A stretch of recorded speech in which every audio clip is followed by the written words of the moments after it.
Shri Gurubhyo Namaha. Harihi Om. Om Gum Gurubhyo Namaha. Om Gam Ganapataye Namaha. Om Aim Saraswatye Namaha. Om Gananam Tva Ganapatigum Havamahe. Kavim Kavinam Upamashrabastamam. Jeshtarajam Brahmanam Brahmanaspatam. Anashrinmanudibhisri dasadanam. Om Shri Mahaganapataye Namaha. Om Namah Shivaya Gudave Satchidanandamurtaye Nishprapanchaya Shantaya Niralambaya Tejase. Om Yasyatma Bhutasya Guraprasadat Aham Vimuktosmi Samsara Bandhat Sarvopadeshtu Shivanandamurte Mridvankayukmam Pranadosmi Nityam Dayasandum Dena Bandhum Shastrartha Bodhana Patum Maskarindra Varam Naumi Sri Chidananda Sadgurum. Om Praninam Dukkha Hartaru Jnanadu Bhuvana Muktaye Shivananda Chidanandu Ashraye Guru Sattamo. Om Shantatmanam Pranadasulabham Siddha Vidya Prabhabam Bhaswadrupam Sugunanilayam Dastakarma Divargam Prajnavritam Nija Samadasham Taradam Tyagi Bhajyam Sakshat Isham Mam Gurupadam Shivanandam Natosmi. Shivanandam Natosmi. Om. My pranams to everyone here. Yesterday I was sharing with you that Gurudev has spoken in very simple language the highest spiritual thing. In fact, all spiritual instructions are very simple. So only the orators complicate that. They complicate it so that neither they understand nor we understand. So I give you some small examples from the Vedas and the Upanishads. So Rig Veda is considered the most ancient Veda. And there are about so many shakas. Now one shaka is available. Those who study Rig Veda, they know it. So it has got about 11,000, 10,000 plus, about 11,000 mantras. So when you give a talk, when I'm speaking on some subject, normally what we do, what is the subject I am going to speak? 20 spiritual instruction now they say. And you should, that is 20 spiritual instruction. You should conclude like that. So what the subject matter that is told in the beginning, it is elaborated. And then finally it is concluded. So Rig Veda concludes the last concluding slokas. So the concluding mantras are the essence of the Veda. Okay? When you give a talk, the last conclude, so therefore it is like this, you should say. So the concluding sloka of the Rig Veda mantra is Sangachatum, Samvadatum, Samvomanam Tejanata. Yesterday Swamiji Maharaj quoted that. So let us walk together. Let us think alike. Let's speak together. So two people will not be able to coexist. They are not able to cooperate with each other. What are our problems? Our problems is conflict. The conflict between you and me. I don't agree with you. So the son doesn't agree with the father.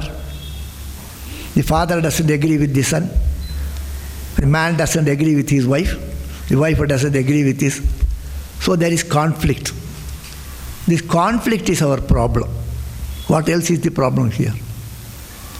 Conflict we have everywhere actually. Conflict in our family life.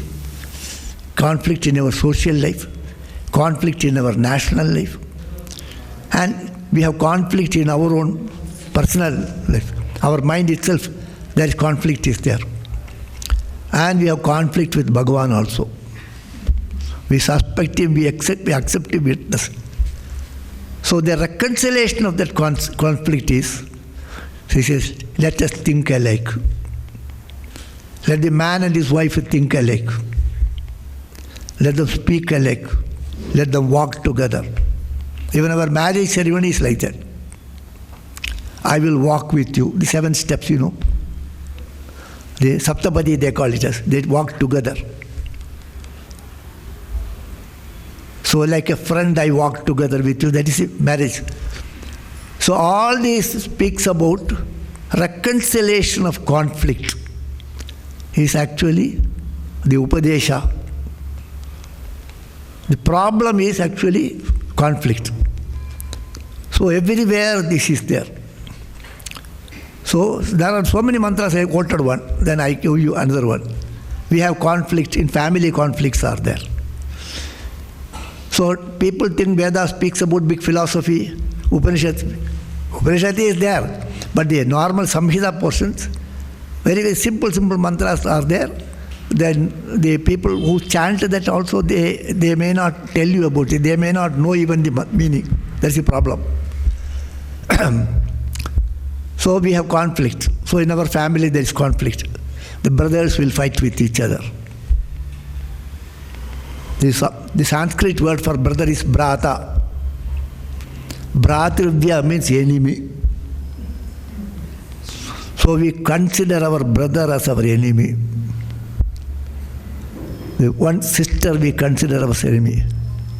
Ma bhrata, bhrataran vikshan, swasara bhuta swasa. Sejuray's mantra. Ma bhrata, bhrataran vikshan. Let not the brother hate the brother. Let not the sister hate the sister. These are the Upadeshas are given. If you ignore it and think about big things, Aham Brahmasmi won't work. Here, first this is required. Aham Brahmasmi, God is everywhere. All these statements you can make, but you are fighting with your brother. You are fighting with your father. Ma brata, brataran vikshan, swasara, swasa means sister. Swasara muta swasa.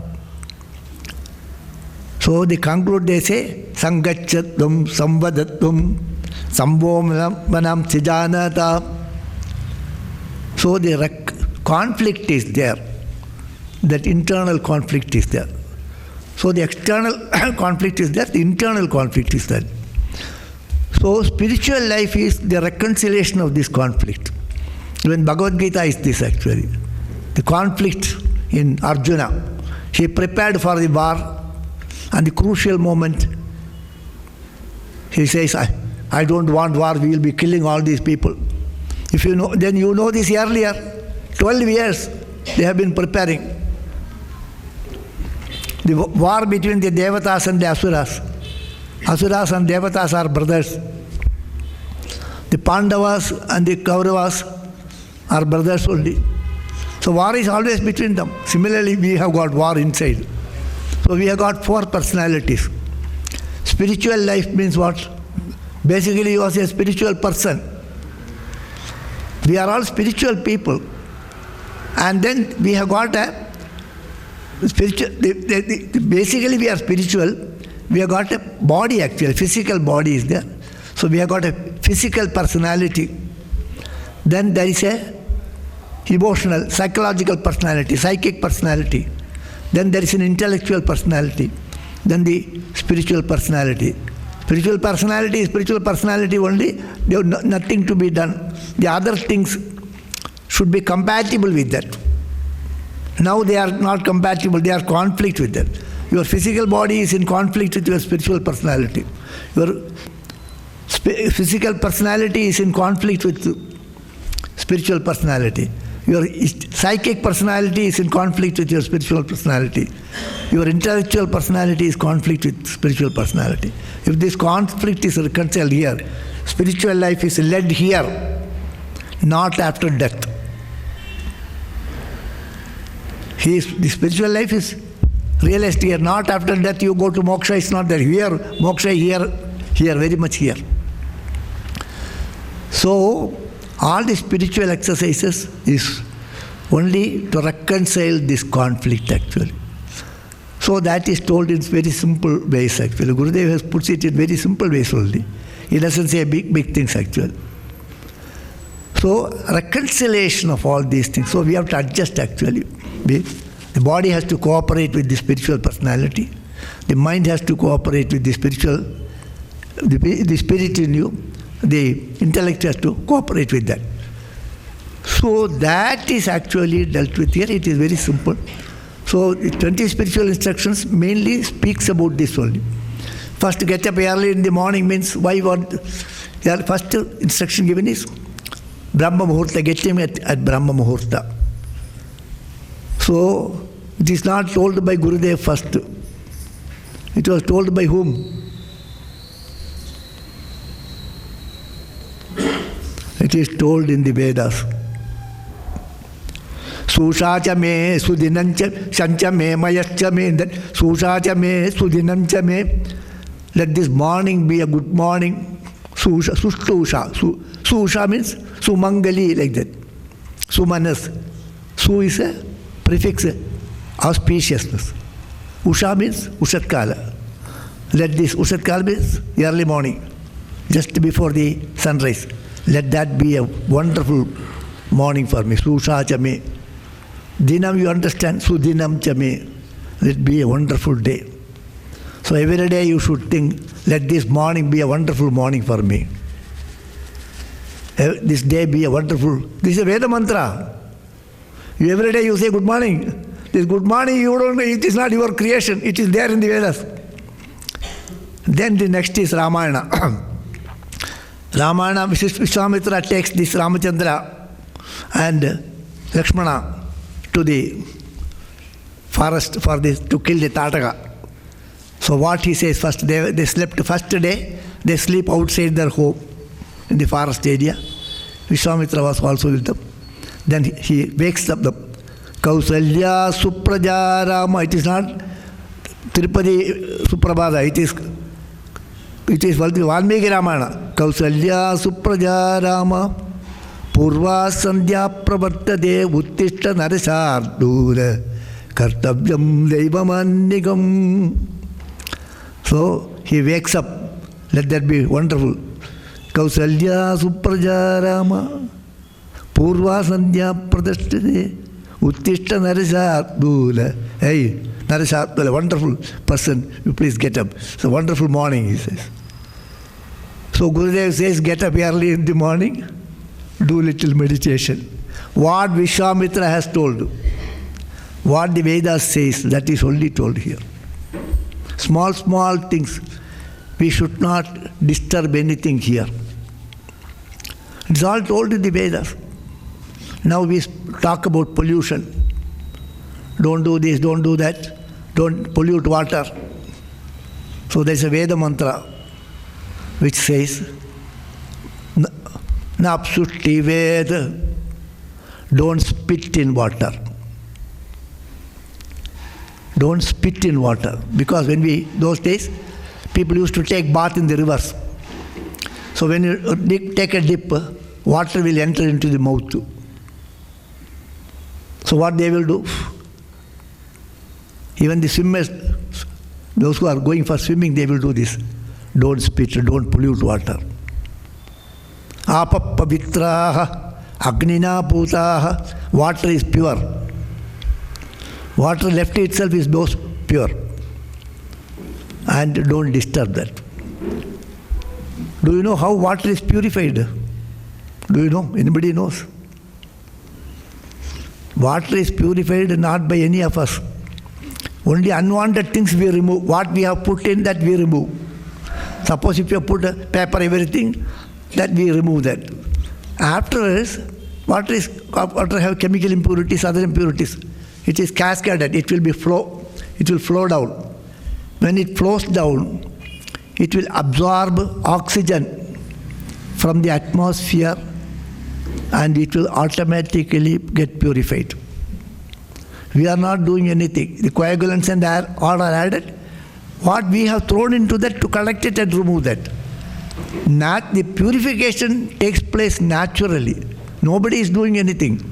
So it is according to science and according to engineering. I think. Wherever there is water treatment plant, nothing is being done by the water, even sewage treatment plant. The sewage, all the unwanted things will be removed and it will flow down and it will absorb oxygen. The water will absorb the oxygen and water that will oxidize, so that will precipitate and settle and water will become pure. Even the sewage water can be purified and it can be used for drinking. You know that? Singapore it is used like that. India also, they purify and then again put it into the river now. So everything, the purity is naturally here, impurity is created by us. So at least limit that impurity. These are all told in the Vedas actually. So everything should be pure also. For all the rituals, purity is told actually. Purity means what? What we are adding unnecessarily, that's removal of that. That is purity. So water is pure. And then small things. We uprooted plants. Don't cut trees, they say. Don't cut trees is not, no, it is now said, it is told in the beginning. In the Vedas it is told. Veda says that don't disturb the plants. The darba, kusha grass. Kusha grass is cut by the Brahmins for rituals. For cutting the kusha grass, when they go and pray to the kusha grass, I am going to cut you and kindly excuse me, I want the services, so I will cut you, but I will cut you in such a way that you will not become extinct. You should not uproot like that. You should cut it from the top, leaving the root and source as it is, so that when it rains, it will come up again. So this is told in the mantra. Kandat prarogandi parushappaji. It's a very common mantra. Whenever you do rituals in your house, you will hear this. Whatever you do in the rituals you do in your house, if a Pandit comes and chants Vedic mantras, this will be there. From every junction you will sprout. I will cut it from the top, leaving the source, the root as it is. And when it rains, you will come up again. So don't hurt again anybody. Gurudev says actually. So very small things only he says actually. So all the 20 spiritual instructions, if you go through, you will find that our physical living should be incompatible with our spiritual living. The body should be pure, it should be flexible, it should be conducive, it should not give disturbance. So all this yoga, mauna and all these things are to make it fit to work in tandem with our spiritual life. Then it speaks about the mind. So other instructions, don't be angry, and those things are also, these are all very small things actually.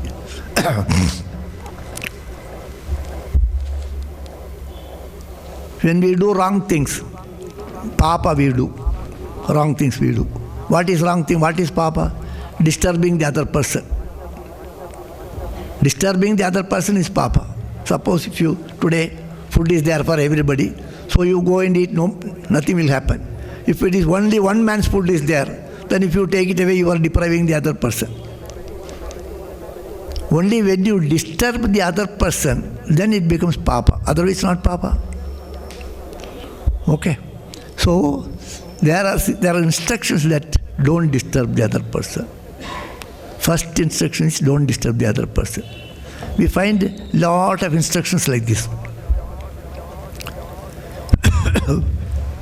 Don't disturb the other person. Don't become angry with any person. Don't have jealousy. So I give you certain examples from the Puranas. Gurudev has said this. These are all not Gurudev's creation. Gurudev is a traditional, comes from a traditional family of Appaidikshita. So he knows it. It is there in his blood. So he has brought out these things, small things. He never gives big instructions. You all may be knowing the Bhagavad Katha. Many of you know the Bhagavad Katha, I think. Okay. So the Parikshit put a snake on the Maharshi's body. Maharshi was meditating and he was in Samadhi. He went and asked, give me some water. So then he did not reply because he was not conscious to the outer world. So Parikshit thought, this man is posing big and he is unnecessarily posing and neglecting my request. So I will teach him a lesson. So he picked up a dead snake and put on his shoulders. Because he was also tired, otherwise he would not have done that. So what happened then? Then he went away. In that anger he went away. So when his anger subsided, then he thought, I have done a wrong thing. So he was feeling guilty about it. And he was repenting for that. So that is his side. So then we know that this Maharshi's son gave a shapa to this Parikshit that you will die on the 7th day. And then he comes back and he weeps. Then but because of the disturbance, the Rishi opened his eyes and saw a dead snake on his body. He removed it and put it there. And what is the matter? He inquiring with his son. So the Parikshit did like this. He was a king. Instead of following the dharma, he has done adharma. So I have given him the right punishment. I have given him the shapa that he will die on the 7th day. So normally, sometimes Kathakar says, yes, you see how much the power this boy has got. Brahmachari could give shapa for to die. So Vyasa Bhagavan does not lay like this. Vyasa Bhagavan puts it in a different way. So the father of that son, that boy, Brahmachari, who gave shapa, who was really insulted, he says, my dear son, you have done a great mistake. You have done something wrong. About 10 slokas are there. The Kathakars will usually miss this. They will not tell this. So you have done a wrong thing. He has done a small mistake. Why you have given him such a big shapa? And he was tired. He was thirsty and tired. So in that he made this mistake. We should not have done all these things. We are sadhus. Prayashas sadhavo loke paredvandeshu yojitaha. Sadhu, those who are sadhus, sadhu means good people. Sadhus also means sannyasins and others. Sadhu means good people. Those who are aspiring a spiritual life. Sadhus only. Those who are want to lead a spiritual life. What they should do? Our life is full of dvandas. Dvandas means pairs of opposites. Prayashas sadhavo loke paredvandeshu yojitaha. What we'll do when we are interacting with the world outside? Whichever interactions you make, the atmosphere. You are interacting with the atmosphere. You are interacting with the traffic. Traffic jam is there. So traffic jam is, we are disturbed.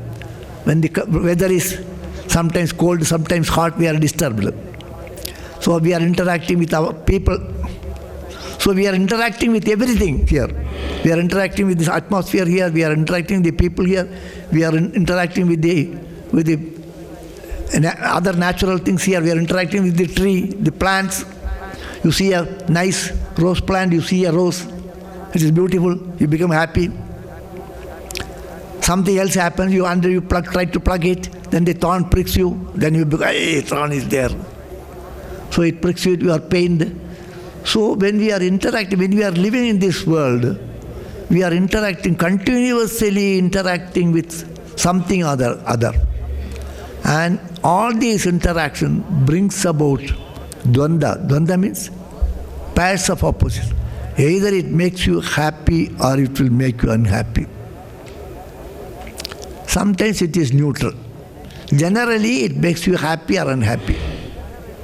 So everything will make you or unhappy. So sadhus should be tolerant to both.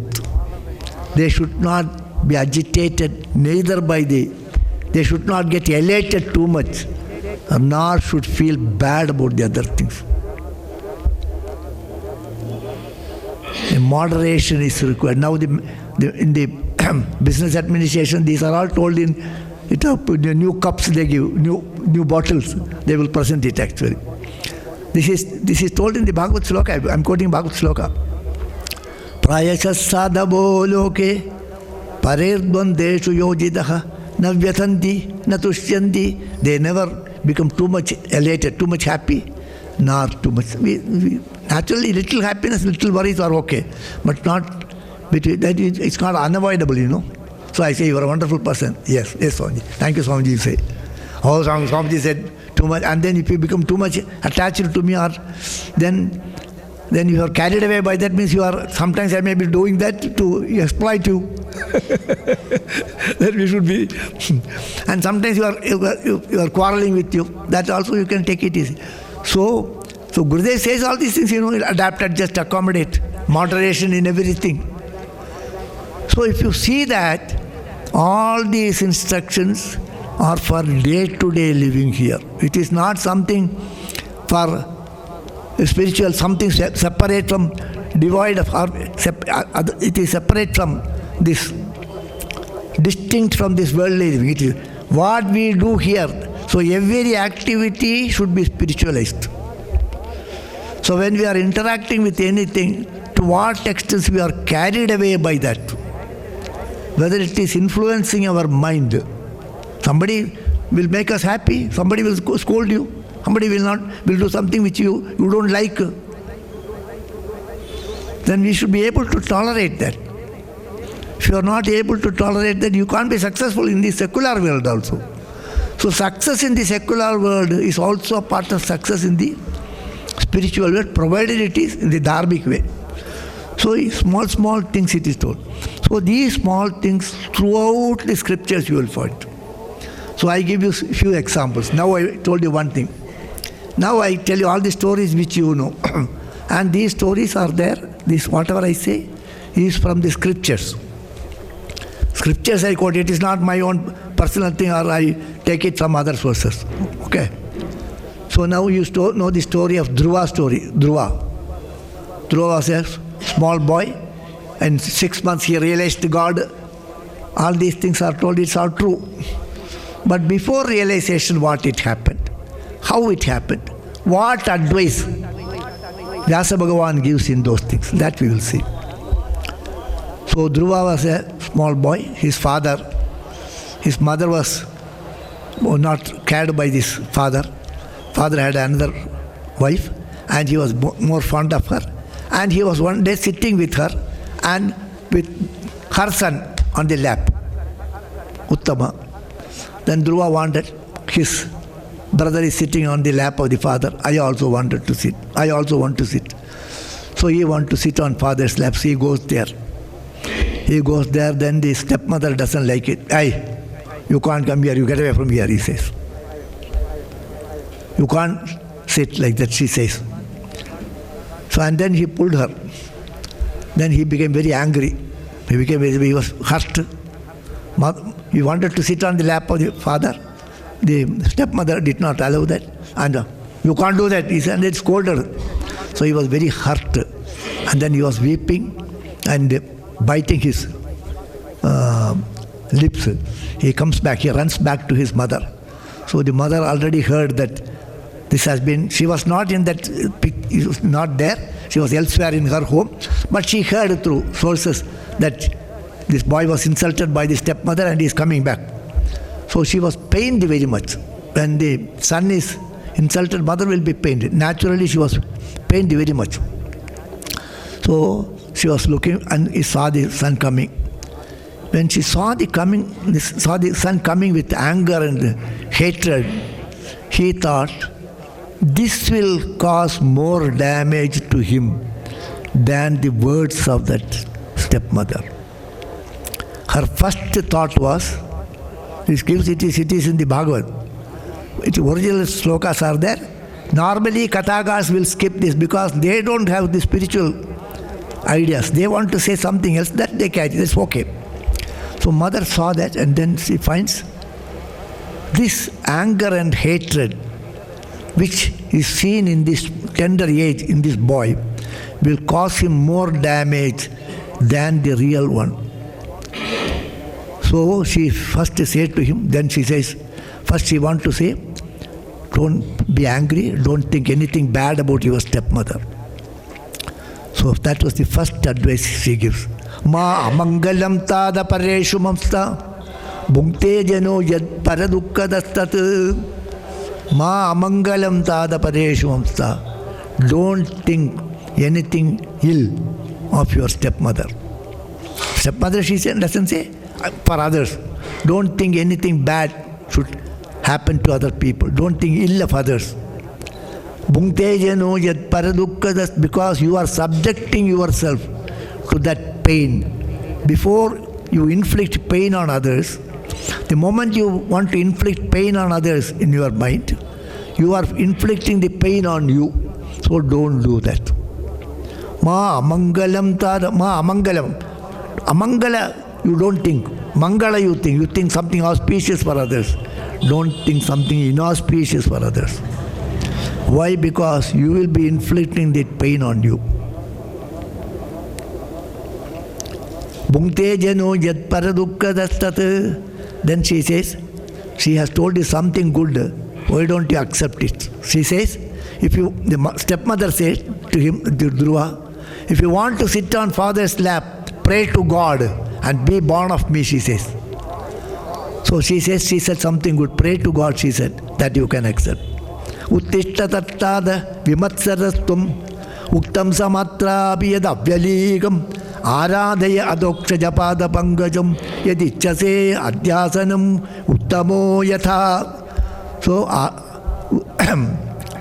uttishta adishta tattada vimatsarastum, without matsarya buddhi, without jealousy and other things, what good things she has told, that you follow. What she told, aradaya adoksha japada pangajam, you worship God, you pray to God and be born of me, she said. You pray to God, you will get, she said. That you don't, why don't you accept? So these are small things.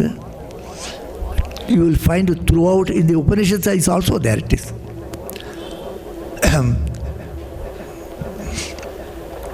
Navirato duscharitat. If you are not free from duscharitra, it is not possible to have God realization. It comes in the Upanishad. So, cultivation of good dharmic values, small things only, keeping the mind free from malice, to think of good things to others, not to entertain any inauspicious thought, free from jealousy, free from anger. All these things, whatever comes, it is moderation, you to control it actually. And prepare to accept the pairs of opposites. Be moderate in this pairs of opposites. These are the Upadeshas given by Gurudev. Throughout his life, you will see all these things are that only. So, and I will conclude with remembering Ramachandra. Gurudev's the highest Upadesha, he says, bear insult, bear injury. This is the highest Upadesha, Gurudev has said. So, two examples I give you. So, when Sita was in the Ashokavana and all the war was over, everything was over, then Ravana died, then Hanuman goes there to bring Sita. Ramchandra says, you ask her to come back here, let she take bath and have new clothes and come. And then Hanuman goes there and tells Ramchandra has given orders that you to take you to that place.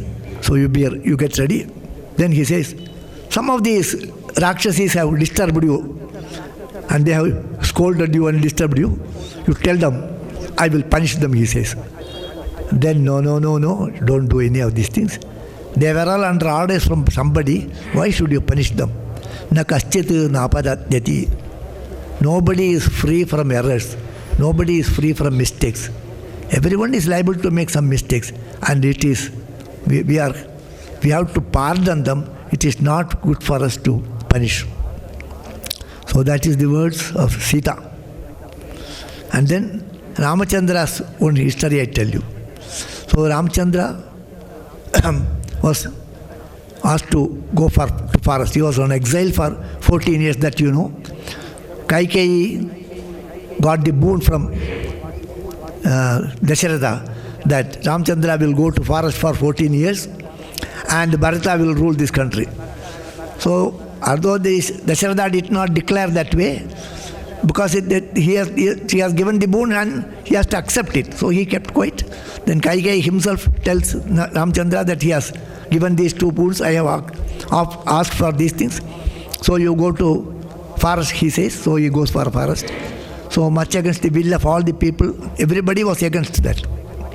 But Ramchandra has to obey and his father's promise. So he goes there. And Kaikeyi thought initially, my son will become the king, my emperor.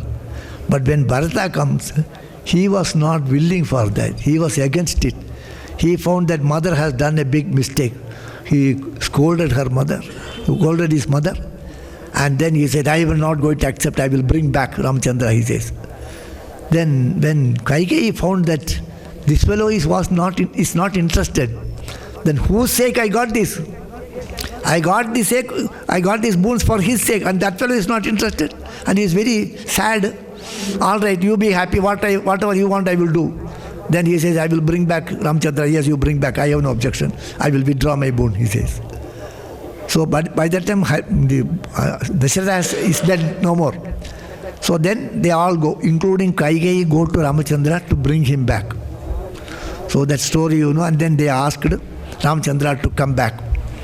So Ramchandra says, no, that is not possible. My father's promises have to be observed. We have to fulfill that. So you have to be there for 14 years and I have to be there the forest 14 years. It is binding on you, it is binding on me. So you cannot change.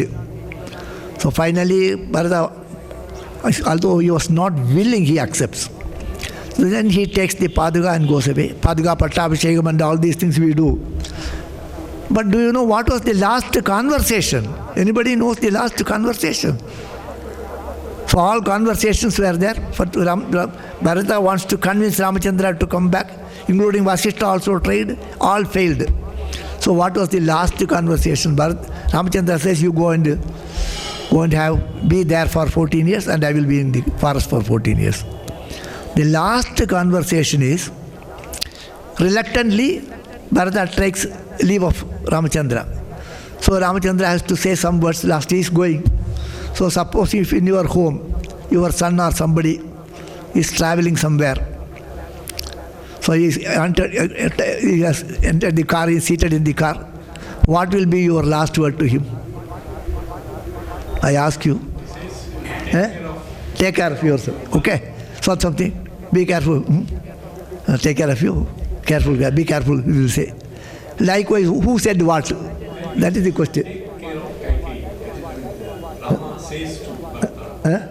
Rama says to Bharata, you take care of... That I did not ask you. What you will say, only I ask you. That I will tell. I thought you asked the audience. No, I asked you what you will tell to your people. You will tell your son is going to Australia. What will you say? Be careful, only you will say. You will not say what Ramchandra said. So, then Ramchandra's last word was to Bharata, be careful, he did not say. Ramchandra knows that Bharata is going not according to his will. Much against his will, he is going there. He did not want it. 14 years he will be thinking about it. So all the 14 years, whenever there is a problem, he will tell the mother, you are responsible for this, he will say. He will curse her. So Bharata knows, Ramchandra knows, this fellow is be cursing Kaikeyi all the time. So he says to Bharata, these are the slokas. Mataram bhaja Kaikeyim ma rosham kurutam prati mayacha sitayacha shaptosi raghunandana. This is sloka. Mataram bhaja Kaikeyim, you adore your mother. Mataram bhaja. Mataram bhaja, bhaja sevaya, bhaja, adoration. You serve your mother, you adore your mother. Mataram bhaja Kaikeyim ma rosham. Rosham, you understand? Never be angry with her. Ma rosham kurutam prati. Take a promise on me and Sita. Mayacha, Sitayacha, Shaptoti Raghunandana, take a promise on me and Sita that you will not be angry with Mother Kaikeyi and you will adore her. Shapta means take a shapata. Shapat you say, no? Maya cha Sitaya cha Shaptoti, it is a Valmiki sloka. Mataram bhaja Kaikeyijim Maro Shankurutam Prati Maya cha Sitaya cha Shaptoti Raghunandana.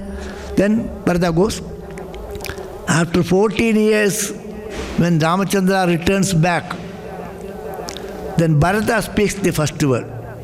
Bharata says, it is the last Patabhisheka Dhyaya, it is this. Pujita Mamika Mata. As you have told, I have adored my mother all these years. What is told there is confirmed here. So, Ramachandra was, injury was caused to Ramachandra by Kaikeyi. Kaikeyi did all this injury for you. And what Ramachandra says, he did not bear insult and bear injury, is the essence of the Ramayana teaching. The essence of the Ramayana teaching is bear insult, bear injury. And if possible, you do, on the contrary, you do something good to the other. So that was Gurudev's message, is Ramayana's message. Krishnan Swamiji once quarreled with me. Bear insult, bear injury is not possible, he said. Swamiji, that is there in the Ramayana. You say something. Then I quoted this sloka. Swamiji knows that, but he did not say anything at that time. Afterwards he said, you are rightly quoted, he said. Krishnan Swamiji told, bear insult, bear injury, it is not at all possible. Gurudev says all these things, it is not possible, he said. Swamiji, that is the key Upadesha. And how do you say like this? I said, no, it's not possible. Is it possible for you? Swamiji, that is the message of the Ramayana. Where is it? Then I quoted this sloka. Then at that time, normally he will not say anything at that time. And after 1 month, he said, that time, that sloka was very correct. You aptly quoted something. So bear insult, bear injury, whatever Gurudev gives, these are all small things. Very small things. Not big Upadesha is there. Go to forest and 41 days tapasya you do. All these things are not told. That will 41 days you will do, then next after 42nd day you will break everything. So these are all small things. To control anger is very difficult.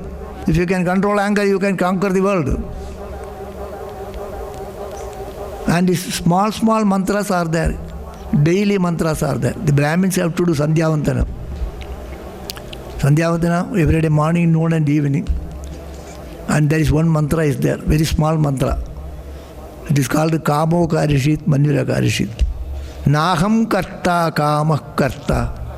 Naham karta manyuk karta. So, why I made all these wrong things? I make mistakes. Why? My desire only made me to do wrong things. Why we do wrong things? Because the strong desire compels you to do wrong things. Anger makes you, in a fit of anger, you do something wrong things. So, whatever wrong things happens, it is because of kama and krodha. To the extent we control that, our life, physical life, our emotional life is compatible with spiritual life.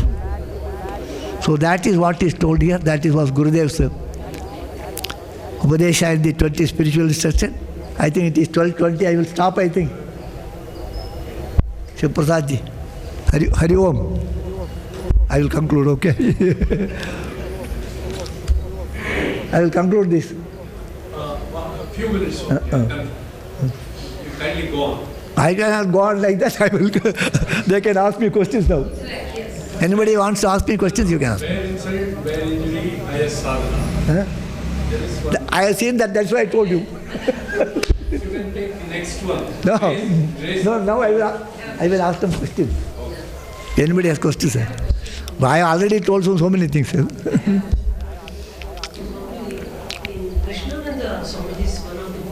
Sit down and say. Sit down and ask. He says, after retirement, you are not supposed to take a job, it's a sin. That is all casually told. That is not 20 spiritual instruction is not there.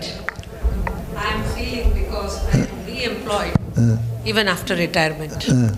So every time I think of it, I feel I am doing a sin. You see, these are all told because after retirement you don't take a job means why he said like that? Because he was thinking that after retirement you got enough things to do. And then at least after that much time you will have more time. Why after retirement you don't take a job, he says. You don't take a job so that you don't have time for spiritual practices. So that is why it is told. So somewhere elsewhere he tells, after retirement you don't take job is one instruction. That is, you told those who are, for whom it is possible, they don't get involved in activities or social activities or activities. You get more and more involved in study of scriptures, swadhyaya, japa, for that. And also he says, spiritualize all your activities, constant remembrance of God, and cultivation of virtues and eradication of vices, constant remembrance of God, and spiritualization of all activities. Whatever we do should be spiritualized. Even if you are a butcher, that activity, butcher's activity, should be a spiritual activity. That is told elsewhere also. Okay? This is told for a particular section of people. But this is for all people. Constant remembrance of God. Wherever you are, whatever activity you do, remembrance of God, it is not japa. Remembrance and japa is different. What is the difference between remembrance and japa? Japa you are doing. Remembrance is, smarana is happening. Smriti is happening. You are not doing anything. You understand me? If thought of God comes in your mind, it is not, you are not doing, it naturally comes. But if you do japa, Om Namo Narayana, Om Namo Narayana, Om Namo Narayana, you have to do. But if naturally, Narayana, if you get up, Narayana, if you get up like that, that you are not doing, it is naturally coming. This natural coming is possible if you do it consciously, if you do something regularly, afterwards naturally it will come. Okay? So whatever activities we do, the thought of God should be naturally there. Smriti, remembrance, is defined as Anubhuti Vishi Asampramoshaha Smriti. Whatever you have experienced, whatever you are doing, that goes and it is stored in your mind. If that is not forgotten, memory overflow is not there, then it is memory. Okay? You log in certain things, so it will overflow after. All the information you have put will not be there, it will overflow. What is not overflown, what is stored there, it is memory. So your total input of the spiritual japa and other things, activities, that should be, you should have some leftover so that there is, the memory will, naturally memories will come. Random generation. So that should be a random generation of Bhagavan's thought in your mind.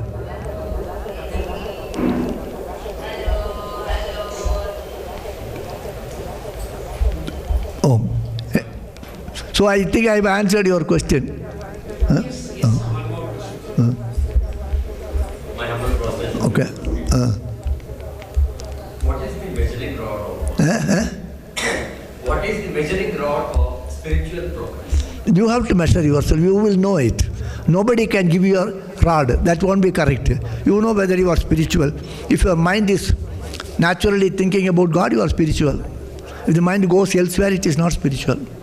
You have the rod with you. Nobody can guess whether you are a realistic person or others. So I know myself, whether how far I am attached to God. We usually say that Sthita Prajna Lakshana is there. Sthita Prajna Lakshana. So Shankaracharya himself says there, Sthita Prajna Lakshana is not given there to find out whether Sivananda Swamiji is a realistic person or not. Whether these Lakshanas are there. Oh, it is not there. Shivan Swamiji became angry. Oh, it is not for that purpose. Siddha Prakrishna Lakshana is told, it is Lakshana and it is a sadhana for us. Those qualities we should try to imbibe. So it is for personal purpose. So the spiritual, one is spiritual or not, he will know. Others need not judge it. Even they judge it, it is up to them, but we need not worry about it. So our measures, we don't judge others. Yeah. Okay.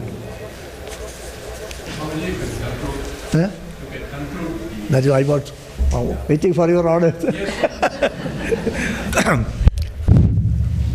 Manaso vrittayo nasyu Krishnapadam bhujashrayah Vacho bidayinir namnam kayastat prahvanadishu Karma bhirbhamyamananam Yatra kwapi ishwarechaya Mangala chariderdanehi Ritirna Krishna ishwaryam Bhave bhave yatha bhakti Padayostava jayate Tatha kurushva devesha Nadastam no yata prabho Nama sankirtanam yasya Sarva papa pranasanam Pranamo dukkha samanaha Tam namami hadim param Om Sadguru Bhagwan ki jai.